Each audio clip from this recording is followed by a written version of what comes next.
Hello everyone and welcome back to JK Alerts. So today I am covering questions on voters. Percentage का part 7 लेके आए हैं आपके लिए। देखो परसेंटेज का क्वेश्चन पेपर में एक या दो ही दिखेगा आपको, लेकिन आप नहीं जानते कि वो किस टाइप का क्वेश्चन रहेगा। मतलब आना तो एक क्वेश्चन है, लेकिन उसके लिए पढ़ना इतना सारा पड़ेगा। बाद में पूछेगा वो सिर्फ इतना सा। हर चैप्टर में यही रहेगा, पढ़ना तो हमें बहुत कुछ पढ़ना पड़ेगा, लेकिन पेपर में एक क्वेश्चन दिखेगा, मे बी वो भी ना दिखे। जैसे उन्होंने कुछ 7-8 टॉपिक लिखे हैं, डजंट मीन कि हर टॉपिक को वो टच करेंगे। हो सकता है एक ही टॉपिक से बहुत सारे क्वेश्चन आ जाएं, जैसे कि IB के ACIO के एग्ज़ाम में हुआ था। उन्होंने सिलेबस में पूरा अरिथमेटिक लिखा था, बट जब मैंने पेपर दिया वो तो उसमें 16 क्वेश्चन सिर्फ स्पीड, टाइम और डिस्टेंस के थे। मतलब 25 में से अगर 16 क्वेश्चन एक ही चैप्टर के हैं तो आप समझ सकते हो कि जिनको वो आता है उनके लिए चांदी ही चांदी है, बट जिसको वो नहीं आता तो उसका तो पेपर बहुत ख़राब जाएगा ना। तो आप कुछ कह नहीं सकते कि किस चैप्टर को वो कितनी वेटेज देंगे या हर एक चैप्टर को वो टच करेंगे भी कि नहीं, कुछ नहीं कह सकते। बट हमें on the safer side her chapter पे उतनी ही कमांड बनानी है जितनी रेशो पे बनाएंगे और जितनी परसेंटेज पे। हम कोई चीज़ नहीं छोड़ने वाले, कहीं से भी कुछ भी पूछ ले। मतलब अगर 20 नंबर का मैथ है तो 20 आने चाहिए, और अगर 25 का है तो 25 आने चाहिए। तो मैथ ही तो एक ऐसी चीज़ है जिसमें 100% स्कोर किया जा सकता है, जिसमें आप श्योरिटी रखोगे कि हाँ वो ऑप्शन सी था जो मेरा क्वेश्चन निकला था आंसर। बाकियों में क्या श्योरिटी होती है, किसी किताब में कुछ आंसर दिया होता है, जीके में क्या कह सकते हो आप, आता है तो ठीक है, नहीं आता तो क्या ही कर लोगे। बट मैथ का क्वेश्चन नहीं भी आता तो उल्टे सीधे तरीके लगा के बना सकते हो ऑन स्पॉट, बिकॉज इंग्लिश पढ़ के पता चल जाता है कि यार पूछ क्या रहा है, ये करना क्या है मुझे। कुछ टाइप्स तो ऐसी हैं जो आप नहीं बना पाओगे पेपर में, बट कुछ क्वेश्चन ऑन स्पॉट बनाए जा सकते हैं। जैसे अगर ऐसा क्वेश्चन आ जाए कि एक फादर की कुछ इनकम है, नहीं पता कितनी है, वो उसका कुछ हिस्सा अपने बड़े बेटे को देता है, कुछ छोटे बेटे को, फिर बताया होगा कि उसका जो एल्डर सन है वो कुछ उसका कितना % स्पेंड करता है, फिर वो कितना सेव करता है। ऐसा करके कुछ एंड में एक्चुअल वैल्यू भी दे दी होगी और पूछा होगा बताओ फादर की सैलरी कितनी थी। तो ऐसा क्वेश्चन मुझे नहीं लगता कि आपको पढ़ाने की भी ज़रूरत है, ऐसा क्वेश्चन बन जाता है आराम से। एंडलेस क्वेश्चंस बन जाते हैं परसेंटेज पे। मतलब चैप्टर ही ऐसे हैं ये कि परसेंटेज हो गया, एवरेज हो गया, रेशो हो गया, मतलब इन पे तो क्वेश्चंस की कमी दिखेगी नहीं आपको। मतलब कोई किताब उठा लो एंडलेस क्वेश्चन मिल जाएंगे। इवन किरण की बुक उठा लो, परसेंटेज के 500 क्वेश्चन मिल जाएंगे आपको। मतलब आप कहते हो ना प्रैक्टिस के लिए क्वेश्चन चाहिए तो किरण की बुक लो ना यार। मतलब मैं नहीं बोल रहा बहुत सारी किताबें मार्केट से खरीदो, एक बुक बोल रहा हूँ सिर्फ, उसमें हर चैप्टर है। एडवांस मैथ के चैप्टर्स भी हैं, वो मत पढ़ो। जितनी आपकी रिक्वायरमेंट है वो चैप्टर तो उसमें काफ़ी हद तक भरे पड़े हैं। 500 क्वेश्चन कम नहीं होते, आप 500 क्वेश्चन नहीं निकाल सकते, इवन 10 दिनों में भी नहीं निकाल सकते। रोज़ के 50 क्वेश्चन कहाँ निकालते होंगे आप। अगर इतनी डेडिकेशन से पढ़ाई करो तो फिर एग्ज़ाम निकालना कोई बड़ी बात रह ही नहीं जाए। उस 500 में से अगर 250 भी बंदा निकाल ले तो कितनी मतलब उस चैप्टर पे कमांड अच्छी बन जाए। तो प्रैक्टिस के लिए एक किताब खरीदना ज़रूरी है, डिपेंडेंट नहीं रह सकते PDFs पे। PDF में कितने ही क्वेश्चन मिल जाएंगे। मैं बार बार बोलता हूँ कि एक किताब ज़रूर खरीदो, और पूछ सकते हो आपके सर कौन सी किताब खरीदनी है, अपनी मर्ज़ी से नहीं कि विशाल की ले ली या कोई भी ले ली। बाहर मार्केट में ऐसी बेकार बुक्स बहुत ज़्यादा मिल जाएंगी जिसमें 10-10, 20-20 क्वेश्चन होंगे एक एक चैप्टर के, उससे कोई फ़ायदा नहीं होगा। मतलब आप वोटर्स वाले क्वेश्चन देख रहे हो किताब में, और किताब में सिर्फ एक क्वेश्चन मिल रहा है वोटर्स वाला, क्या फ़ायदा। प्रैक्टिस तो तभी होती है जब कुछ 10-12 क्वेश्चन दिखें एक टाइप के, फिर आपको आइडिया हो जाता है अच्छा इस टाइप के क्वेश्चन आएंगे तो कैसे अप्रोच करना है। प्रैक्टिस से तो मैथ पे कमांड बनती है। एक क्वेश्चन करके थोड़ी आइडिया हो जाता है। एक क्वेश्चन में लग गया तुक्का तो ठीक है, अगले में क्या होता है सेम कंसेप्ट ना लगे, हल्का सा वेरिएशन तो रहता है एक टाइप के क्वेश्चन में। तो चलो वोटर्स वाले क्वेश्चन स्टार्ट करते हैं। ईजी लेवल से लेके थोड़े से मॉडरेट लेवल तक ले जाऊँगा। इस पर बहुत ज़्यादा हार्ड क्वेश्चन नहीं बनता वोटर पे, बिकॉज 2 कैंडिडेट की जगह 3 कैंडिडेट ले आएगा, इससे ऊपर क्वेश्चन नहीं बनता। तो देखते हैं क्या दिया। 2 candidates contested in an election. 2 candidates ने इलेक्शन में भाग लिया, लड़ रहे थे। One got 60% of the votes. एक को 60% वोट मिले, ऑब्वियसली जीत गया होगा, बिकॉज टोटल वोट्स कितने होते हैं 100%। तो अगर इसको 60% मिले हैं तो दूसरे को 40% मिले होंगे, तो ये जीत गया। One got 60% of the votes and one by 1600 votes. जिसको 60% वोट्स मिले हैं वो जीत गया कितने वोटों से, 1600 वोटों से। इसका ये मतलब नहीं है कि इसको 1600 वोट मिले, 1600 का अंतर था इसमें और लूज़र में। 1600 वोट्स का डिफरेंस था, मतलब उसको 1600 कम मिले हैं, इसको 1600 ज़्यादा मिले हैं उससे। ऐसे समझ लो कि कुछ 100 में से मार्क्स मिल रहे हैं और आपके आए हैं 82 और आपके फ्रेंड के आए हैं 78। तो आप बोल सकते हो कि आपने उसको कितने से बीट किया, 4 से। बस वोटर्स वाले क्वेश्चन भी ऐसे ही हैं कि ये विनर है, ये लूज़र है, इसने इसको कितने वोटों से हराया। तो यहाँ 4 दिख रहा है क्वेश्चन में, जैसे 1600 वोटों से हराया, मतलब वो फ़र्क दिया दोनों का कि इसको कितने ज़्यादा मिले हैं, ये इसको कितने कम मिले हैं, वो डिफरेंस है। तो गैप देखेंगे हम, ये नहीं करेंगे कि उसको इतने वोट दिलवा दो। क्वेश्चन की लैंग्वेज बड़े अच्छे से पढ़नी है। 1/, का मतलब होता है डिफरेंस, कि कितने वोटों का मार्जिन रहा। हम टोटल वोट्स मान के चलेंगे 100x। इस टाइप के क्वेश्चन में हमेशा टोटल वोट्स कितने मान के चलने हैं, 100x। अब कुछ हिस्सा विनर को जाएगा, कुछ हिस्सा लूज़र को जाएगा, और बोला हुआ विनर को 60% मिले हैं। 60% of 100x is 60x। 100x लेने का यही फ़ायदा होता है कि इसका कितना भी परसेंट बोला हो वो उतना ही होता है। 60% था तो 60x लिख दिया, 50% होता 50x लिख देता, सॉल्व करने की ज़रूरत नहीं है। 100x में से अगर 60x इसको मिले हैं तो इसको 40x मिले होंगे। अब मुझे इन दोनों का डिफरेंस देखना है कि जो विनर है वो कितनों से जीता है। अगर मैं यहाँ पे देखूँ तो मुझे साफ साफ नज़र आ रहा है कि वो 20x से जीता है। एक को 60x मिले हैं, दूसरे को 40x मिले हैं, तो 20x का फ़र्क है दोनों में। इसी 20x की वैल्यू क्वेश्चन में कितनी दी है, 1600। तो 1 0 से 1 0 काट दो, 2 1 जा, 2 80 जा, x की वैल्यू आ गई 80। जैसे ही x की वैल्यू आ गई तो मैं टोटल वोट्स बता दूंगा यहाँ पे x की वैल्यू सब्सटीट्यूट करके। तो 100 × 80 इज इक्वल टू 8000, और 8000 आपका बी ऑप्शन है। क्वेश्चन की लैंग्वेज पढ़ोगे तो ये क्वेश्चन करने में कोई प्रॉब्लम नहीं आएगी, बस आपको 100x मान के चलना है, x मान के नहीं चलना। x मान के चलोगे तो फिर क्वेश्चन की कैलकुलेशन बढ़ जाती है। परसेंटेज में जब भी कोई चीज़ मानने की ज़रूरत पड़े तो 100 लो, 100 से काम ना चले तो 1000 लो, 1000 से काम ना चले तो 10,000 लो। कम नहीं करना, बढ़ा जितना मर्जी दो। जैसे कई बार यहाँ पे 100 लेके भी लगता है कि अभी नीचे चीज़ें डेसिमल में आने लगी हैं, तो कोई बात नहीं, 1 0 और बढ़ा दो। अगर फिर भी डेसिमल में आ रही चीज़ें तो एक और 0 बढ़ा दो। एज्यूम हम कुछ भी कर सकते हैं। कोशिश करनी है स्टार्ट में 100 लेके, 100 से बात नहीं बने तो फिर 10,000 वगैरह बाद की बात है। यहाँ पे 100 से निकल गया क्वेश्चन तो ठीक है, 100 से मोस्ट ऑफ द टाइम निकल जाता है। 90% केसेस में 100x मान के चलो तो कोई प्रॉब्लम नहीं आएगी। और क्वेश्चन करते हैं। देखो question number 2, in an election there were 2 candidates. 2 candidates ही हैं।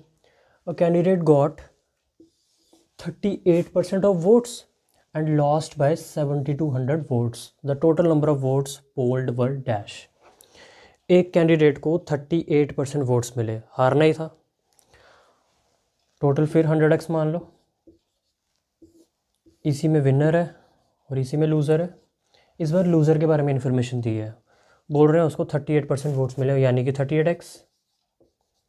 अब अगर इसको 38x मिले हैं तो इसको 62x मिलेंगे, बिकॉज ये दोनों का सम कितना होना चाहिए वापस 100x। तो अगर इसको 38% मिल रहे हैं तो इसको 62% ही मिलेंगे। ये कितने परसेंट से हार रहा है, अगर गैप देखूँ मैं तो मुझे गैप नज़र आ रहा है यहाँ पे 12 और 12 24x।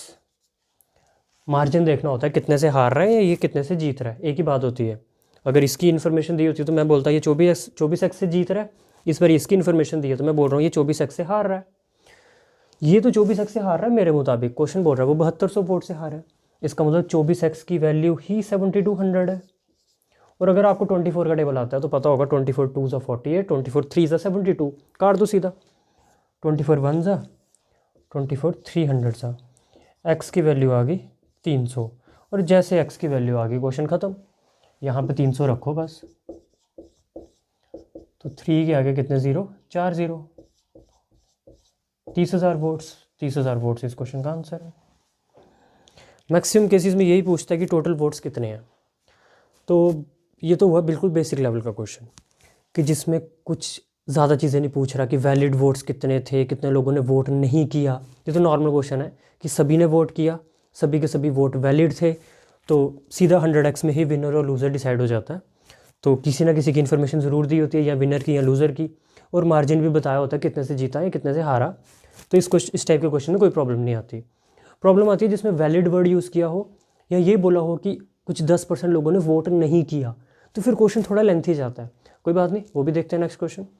अब इस क्वेश्चन में एक नई चीज़ ऐड होगी, बट कोई घबराने वाली बात नहीं है। क्या बोला है, 8% of the voters did not cast their votes, 8% लोगों ने वोट नहीं किया। और इस इलेक्शन में कितने कैंडिडेट्स थे, सिर्फ 2। ज़्यादातर 2 वाले केस पे क्वेश्चन आता है। विनर को कितने वोट मिल रहे हैं, the winner by obtaining 48% of the total votes defeated his rival by 1100 votes.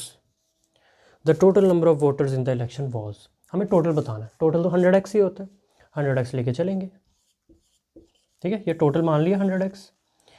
अब इसमें से बोल रहा है 8% लोगों ने वोट नहीं किया, तो मतलब ये 8x लोग जो हैं सीधे बाहर कर दो, इन्होंने वोट नहीं किया। तो कितने लोगों ने वोट किया, 92x ने। तो विनर और लूज़र जो डिसाइड होगा वो इसी 92x के अंदर ही होगा। ये 8x ने तो वोट ही नहीं किया ना, तो ये थोड़ी ना डिसाइड करेंगे विनर और लूज़र कौन है, इन्होंने तो वोट दिया ही नहीं है, वोट तो इन्होंने दिया। तो विनर और लूज़र यहीं पे निकलेगा। क्या बोला है, विनर को मिला 48% of the total votes. Total votes तो 100x थे, दीज आर टोटल वोट्स। इसका 48%, तो 100x का 48%, तो सीधा सीधा पता चल जाता है 48x। तो विनर को मिले हैं 48x वोट्स। लूज़र के निकालने की ज़रूरत ही नहीं है, सीधे पता चल रहे हैं। अगर ये टोटल 92 है और अगर इसमें से 48x यहाँ आ गया तो यहाँ कितना आएगा, 44x, बिकॉज इन दोनों को सम करके ये चीज़ बननी चाहिए। ये इसी में से तो स्प्लिट हुआ है, तो अगर यहाँ 48 आ चुका तो यहाँ 44 ही आएगा, तभी तो ये 92 बनेगा।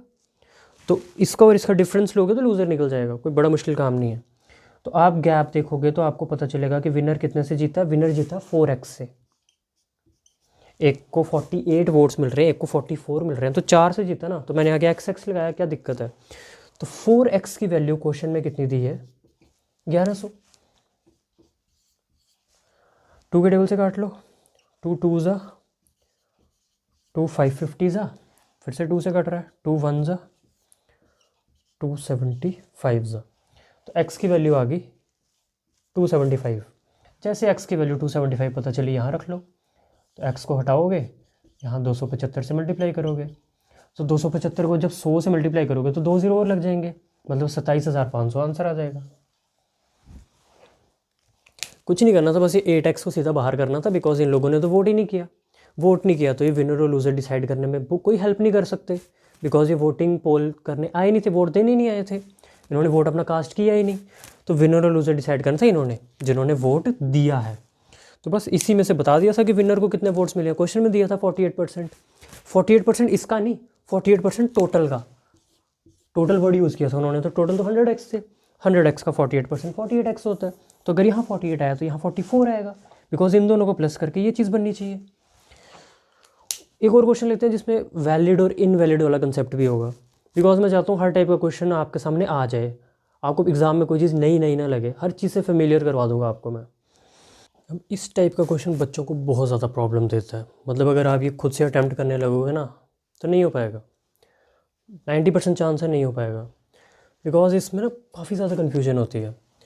इन an election between 2 candidates 75% of the voters cast their votes, 75% लोगों ने ही वोट दिया, मतलब 25% लोग वोट देने आए ही नहीं। Out of which 2% were declare invalid, एक तो 75% लोगों ने वोट दिया, ऊपर से 75% में से भी 2% वोट जो हैं वो इनवैलिड पाए गए, तो उसका भी 2% बाहर करना पड़ेगा, बिकॉज इनवैलिड से नहीं डिसाइड होता विनर और लूज़र। फिर एक कैंडिडेट को कितने वोट मिले हैं, 9261, ये उसको मिले हैं, ये मार्जिन नहीं है। और कैंडिडेट गॉट 9261 वोट्स, जो कि वैलिड वोट्स का कितना परसेंट थे, 75%। तो बताओ टोटल वोट्स कितने थे, टोटल 100x, तो 100x लेके चलो। अब इसमें से 75% लोगों ने वोट दिया, यानी कि 75x यहाँ जिन्होंने वोट दिया, और 25x यहाँ जिन्होंने वोट नहीं दिया। ये किसी गिनती में नहीं आएंगे, ये सीधे एक्सक्लूड कर दिए मैंने।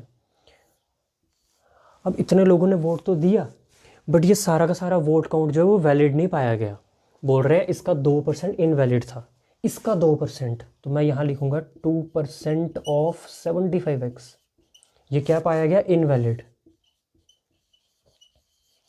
तो इनवैलिड है तो ये भी किसी गिनती में नहीं शामिल होगा, ये वोट्स किसी काम के नहीं है। तो यहाँ पे जो वैलिड पार्ट है ना, विनर और लूज़र उसमें से डिसाइड होगा। तो वैलिड ऑब्वियसली कितना होगा 98%। अगर 2% यहाँ है तो यहाँ 98% ही तो आएगा। 98% ऑफ व्हाट 75x। अब ये वो वोट हैं जो विनर और लूज़र डिसाइड करेंगे, बिकॉज इन्होंने वोट ही नहीं दिया तो ये इक्वेशन से बाहर सीधे सीधे। ये इनवैलिड है, इनका भी कोई महत्व नहीं रहा अब। तो सारा का सारा खेल अब इसमें आ चुका है। इसी में हमारा विनर है और इसी में हमारा लूज़र है। बोल रहे हैं जिस कैंडिडेट को 9261 वोट्स मिले हैं, 9261 वोट्स मिले हैं, वो वैलिड वोट्स का कितना परसेंट है 75%। तो ऑब्वियसली वो विनर होगा, क्योंकि वैलिड वोट्स का अगर 75% इस आदमी को मिला है तो इसको 25% मिला होगा, तो 75% वाला विनर होता है। इसको मिला है 75% ऑफ वैलिड वोट्स, तो इसको डेफिनेटली मिला होगा 25% ऑफ वैलिड वोट्स। ये बहुत इंपॉर्टेंट होता है कि ये जो 75% मिला है किसका मिला है, टोटल का मिला है कि वैलिड का मिला है। टोटल का मिला हो तो बहुत अच्छी बात होती है, बिकॉज टोटल का जितना परसेंट होता है उतना लिख देना होता है। जैसे यहाँ पे टोटल वर्ड यूज़ किया होता तो मैं यहाँ सीधा 75x लिखता, बट यहाँ पे वैलिड वर्ड यूज़ किया था तो वैलिड का उतना परसेंट निकालो। तो बस इसी की वैल्यू क्वेश्चन में दी है, बोला है उसको 9261 वोट्स मिले हैं, तो बस सीधी वैल्यू लगा दो। 75% ऑफ वैलिड, वैलिड कितना है, वैलिड है 98% of 75x। 75% of 98% of 75x। थोड़ा देखो कितना लेंथी जा रहा है, बट कोई दिक्कत नहीं, हमने तरीके से क्वेश्चन बनाया कि ये है वैलिड वोट्स और इसका कितना परसेंट मिला विनर को 75%। 75% ऑफ दिस, तो 75% ऑफ 98% ऑफ 75x किसके बराबर है 9261 के। अब आपको पता है परसेंटेज की साइन कहाँ जाएगी, डिनोमिनेटर में। यहाँ सीधा सीधा 75% का फ्रैक्शन वैल्यू लिख लो 3/4। 75% means 3/4, of means multiply, 98% means 98/100 into 75x is equal to 9261। 75 और 100 फिर कट जाएंगे, 25 3 ज़ा 25 4 ज़ा, 98 और 4 भी कट जाएंगे, 2 2 ज़ा 249 ज़ा। अब इस साइड तो कुछ कैंसिल नहीं हो रहा, तो 9261 कट जाएगा, 9 2 11 6 17 और 18, 3 से कट रहा है, 3 1 ज़ा 3 3 ज़ा 9, 3 8 ज़ा 24 21, 7 ज़ा 8 7 15 और 3 18, अभी भी 3 से कट रहा है, 3 1 ज़ा 3 10 ज़ा 30, 3 29 ज़ा 87, 1029। तो कितना रह गया मेरे पास इस यहाँ पे 49x/8 इज इक्वल टू 1029। अभी 49 से कट जाएगा और 49 से नहीं डायरेक्टली काटना तो 7 से काट लो, 7 से काट लेते हैं, 7 7 ज़ा 7 1 ज़ा 7 बचे 32, 7 4 ज़ा 28 बचे 4, 49 7 7 ज़ा, और अब सामने दिख रहा है 7 से कट रहा है, 7 1 ज़ा 7 2 ज़ा 14 और 7 1 ज़ा 7। तो x की वैल्यू आपकी आ जाएगी 21 इंटू 8, ये जो नीचे 8 है वहाँ मल्टीप्लाई में जाएगा, which is equal to 168। x की वैल्यू जैसे निकल गई क्वेश्चन ख़त्म। यहाँ 168 रखोगे, यानी कि 100 को मल्टीप्लाई करोगे 168 से, तो 100 को 168 से मल्टीप्लाई करने से क्या होगा, यहाँ 2 0 और लग जाएंगे, तो 16800 इस क्वेश्चन का आंसर है। कैलकुलेशन थोड़ी ज़्यादा रहेगी, कैलकुलेशन मत घबराओ, पेपर में टाइम है, और बस टेबल आने चाहिए। मैं कोई बहुत बड़े बड़े टेबल से काटता नहीं हूँ, आपके सामने देखो 3 से काट रहा हूँ, 7 से काट रहा हूँ, हालांकि मैं सीधा 49 से भी काट सकता था, बट मैं आपके लिए ये शो करता हूँ कि यार छोटे टेबल से भी काटो, कोई दिक्कत नहीं है, बस सही काटो। और कैलकुलेशन से कभी डरना नहीं है, अगर आपने क्वेश्चन सही बनाया है तो अगर इतनी सी कैलकुलेशन करनी भी पड़ रही है तो क्या दिक्कत है यार, 1 मार्क मिलेगा इस क्वेश्चन का। मेन चीज़ है कि आपको कॉन्सेप्ट आना चाहिए। देखो पेपर में एक आधा क्वेश्चन हार्ड ज़रूर आएगा, मैंने कहा था ना एग्जामिनर कभी नहीं चाहता कि आप 100% स्कोर करो, 75-80% तक वो खुश रहता है, तो उसने इतना पोर्शन ईजी डाला होता है, फिर थोड़ा मॉडरेट, और एक आधा क्वेश्चन तो ऐसा डाला होता है कि बेटा निकाल के दिखाओ, और वो आपको निकाल के दिखाना है, because you are my students. तो आपको तो मैथ में 100% स्कोर करना ही करना है, चैलेंज मान के चलो अपने लिए। जीके और रीजनिंग में भी, रीजनिंग में तो हो जाएगा, जीके अनप्रडिक्टेबल रहती है, प्लस इंडियन भी पढ़नी है और जम्मू कश्मीर भी पढ़नी है, तो आपके लिए तो डबल चैलेंज है। मैं सजेस्ट यही करूँगा कि कोई एक पढ़ लो अच्छे से, दोनों जगह टांग मत घुसाओ, कोई फ़ायदा नहीं होता, बिकॉज वास्ट चीज़ें हैं दोनों। तो अगर दोनों 10-10 नंबर के पेपर में आ जाएंगी तो एक 10 नंबर थोड़े अपने क्या कहते हैं सेक्रीफाइस करो और दूसरे 10 पे कमांड बना लो, बजाय इसके कि आप उस 20 के लिए पढ़ रहे हो और बाद में आप 5 का भी नहीं तैयार कर पाओ। बहुत सारा तो आप रिटेन नहीं करके रख पाओगे दिमाग में, दिमाग की कैपेसिटी इतनी नहीं होती, आपको वोकैब भी याद करनी है, सिनोनिम एंटोनिम भी बहुत सारे हैं, मैथ में भी कुछ चीज़ें याद रखनी है, जैसे फ्रैक्शंस याद रखनी है, क्वेश्चंस के तरीके याद रखने हैं। तो बहुत सारी चीज़ें दिमाग में जब पाइलअप हो जाएंगी तो पेपर में कुछ दिमाग में आएगा ही नहीं, वहाँ डेड हो जाएगा दिमाग फिर। तो थोड़ा पढ़ो, तरीके से पढ़ो। एक और क्वेश्चन करवा देता हूँ, जो क्वेश्चन वो भी बच्चों से नहीं हो पाता है, बिकॉज उसमें भी एक ऐसा फैक्टर है जिसको देख के मतलब बुक में सोल्यूशन देखोगे तो बहुत हार्ड लगेगा आपको कि यार इतनी कैलकुलेशन कौन करेगा, बट जो तरीका मैं बताऊँगा देखना कितना ईजी है। इस क्वेश्चन को मैं क्यों डिफरेंट बोल रहा हूँ, बिकॉज इसमें 2 वैल्यू ऐसी हैं जो बिना परसेंटेज के हैं। जैसे फर्स्ट लाइन तो ठीक है, in an election 10% of the voters did not cast their votes, ठीक है, and 60 votes were found invalid. ये अगर 60% होता ना तो क्वेश्चन आसान रहता, बट जब क्वेश्चन में एक्चुअल वैल्यू दे दिया कि 60 वोट्स ही इनवैलिड है, फिर परेशानी होती है। The winner was supported by 47% of total votes and he got 308 votes more than his rival. The number of voters on the list was, total votes पूछ रहा है, 100x लेने हैं as usual। तो बोला है कितने लोगों ने वोट नहीं किया, 10% लोगों ने नहीं किया, तो 10x सीधे सीधे बाहर, इन्होंने वोट ही नहीं किया, पीछे कितने रह गए 90x, इन्होंने वोट किया है। तो यही विनर और लूज़र डिसाइड करेंगे, लेकिन इसमें से कुछ हिस्सा वैलिड और कुछ इनवैलिड होना था। अगर वो परसेंटेज में दिया होता तो मैं वैसा करता, यहाँ पे करता वैलिड, यहाँ पे करता इनवैलिड, बट ये चीज़ परसेंटेज में नहीं दी है, ये तो वैल्यू दे दी सीधी सीधी कि 60 वोट्स वर फाउंड इनवैलिड। तो थोड़ी देर के लिए मान लो कि कोई भी वोट इनवैलिड नहीं है, ये 60 साइड पे लिख लो, बाद में देखते हैं इसका क्या करना है। अभी के लिए मान लो कि सारा का सारा वोट जो है वो वैलिड है, तो फिर सीधा सीधा इसी में विनर और लूज़र आ जाएगा।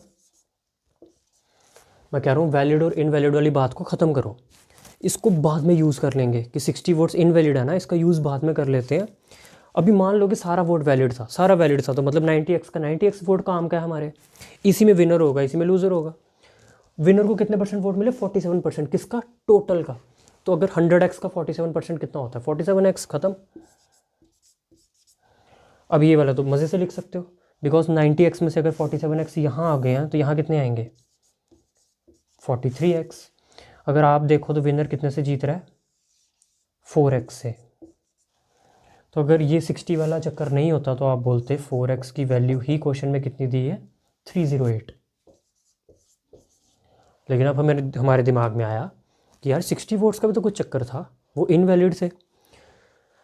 अब ध्यान देना है, एक वैल्यू है यहाँ 47x, दूसरी है 43x। मैंने कौन सी वैल्यू क्वेश्चन से लिखी है, मतलब किस वैल्यू के बारे में क्वेश्चन में इंफॉर्मेशन थी। तो विनर के बारे में क्वेश्चन में इंफॉर्मेशन थी कि उसको 47% वोट्स मिले हैं। इट मीन्स ये जो मैंने 47x लिखा है ये कहाँ से लिखा है, फ्रॉम क्वेश्चन। जो वैल्यू क्वेश्चन से लिखी है उसमें कोई चेंज नहीं करना। ये वैल्यू तो मैंने खुद लिखी है ना, ये तो मैंने लिखी है, दिस इज़ माई वैल्यू, और ये एक वैल्यू ली है फ्रॉम क्वेश्चन। ये चीज़ बहुत काम की है, कल को ऐसा क्वेश्चन आएगा कि हो सकता है यहाँ लूज़र दे दे, तो फिर लूज़र वाली वैल्यू में कोई चेंज नहीं करना। जो वैल्यू क्वेश्चन से उठाई है वो वैल्यू अनचेंज रहनी चाहिए। मतलब अगर आपको कुछ ये 60 वोट्स किसी को देने ही हैं तो किसको दोगे, लूज़र को दोगे, विनर को नहीं दोगे, बिकॉज विनर वाली वैल्यू कहाँ से उठाई है, क्वेश्चन से। जो वैल्यू खुद से लिखी है उसमें चेंज किया जा सकता है। अब आपने क्या करना है, ये 60 वोट किसको देने हैं, लूज़र को। विनर फिर भी जीतेगा, पहले वो 308 वोटों से जीत रहा था, अब वो 248 से जीतेगा तो फिर भी। इसको ऐसे समझो कि आपके मार्क्स आए हैं 10 और आपके फ्रेंड के आए हैं 8, तो आप कितने से जीत रहे हो, 2 से। टीचर ने आपके फ्रेंड को 1 नंबर और दे दिया तो उसके 8 से कितने हो गए, 9। लेकिन अभी भी आप जीत रहे हो, लेकिन आपका जीत का मार्जिन थोड़ा कम हो गया। पहले आप 2 मार्क्स ज़्यादा ला रहे थे, अब आप उससे 1 मार्क्स ज़्यादा ला रहे हो। इट मीन्स उसका लूज़र को कुछ चीज़ देने से कुछ ज़्यादा फ़र्क नहीं पड़ रहा। आप पहले 308 वोटों से जीत रहे थे, अभी आप 60 कम कर लो, बिकॉज 60 वोट लूज़र के बढ़ गए। 60 वोट अगर लूज़र के हिस्से में आपने बढ़ा दिए तो मार्जिन ऑफ डिफीट उसका थोड़ा कम हो जाएगा। हारेगा तो वो फिर भी, ये बात तो गारंटीड है। मैं कह रहा हूँ 60 वोट्स का मार्जिन पे फ़र्क पड़ जाएगा। वो चीज़ आपने यहाँ से समझी कि पहले आपके 10 आए थे, आपके फ्रेंड के 8 आए थे, तो आप 2 वोट से जीत रहे थे। वोट समझ लो कि आपको 10 वोट पड़े, उसको 8 वोट पड़े, तो आप 2 वोट से जीत रहे थे। फिर जो 1 वोट इनवैलिड पाया गया था, आपने कहा कि अपने दोस्त को चल रख, ये 1 भी तुझे दिया, वो फिर भी हार रहा है, वो फिर भी हार रहा है, लेकिन अब वो 2 से नहीं हार रहा, वो सिर्फ 1 से हार रहा है। मार्जिन कम हो जाता है जब आप लूज़र को कोई चीज़ देते हो। तो सेम चीज़ यहाँ पे कर रहा हूँ मैं कह रहा हूँ ये 60 वोट्स लूज़र को दो। लूज़र को क्यों दो?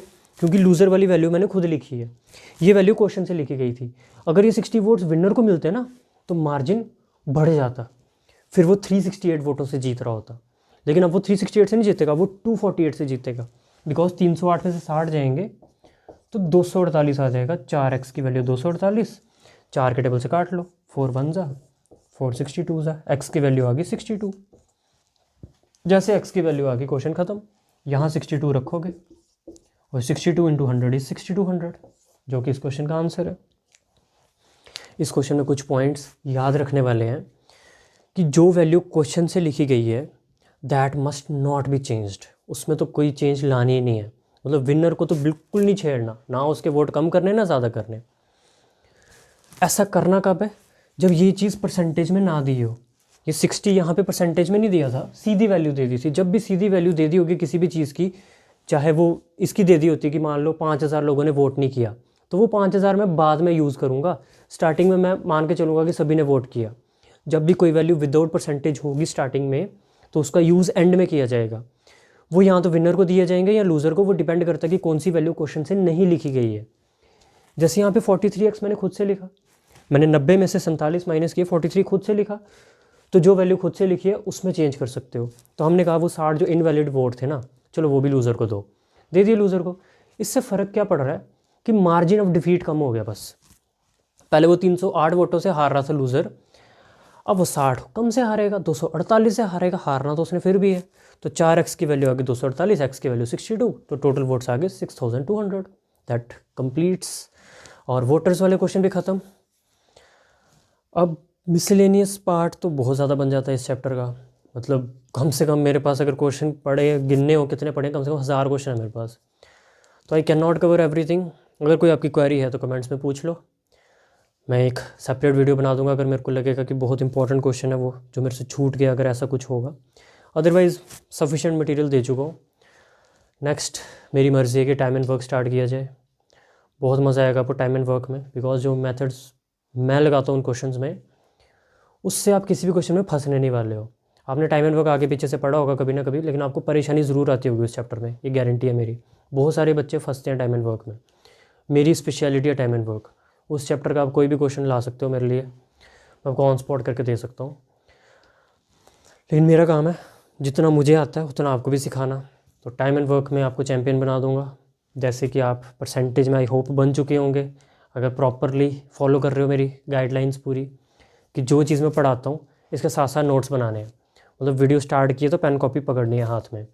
ऐसा ना हो कि सिर्फ वीडियो देख रहे हो, तो ये कोई म्यूज़िक की वीडियो तो है नहीं कि आपको देख के कुछ अच्छा लगेगा।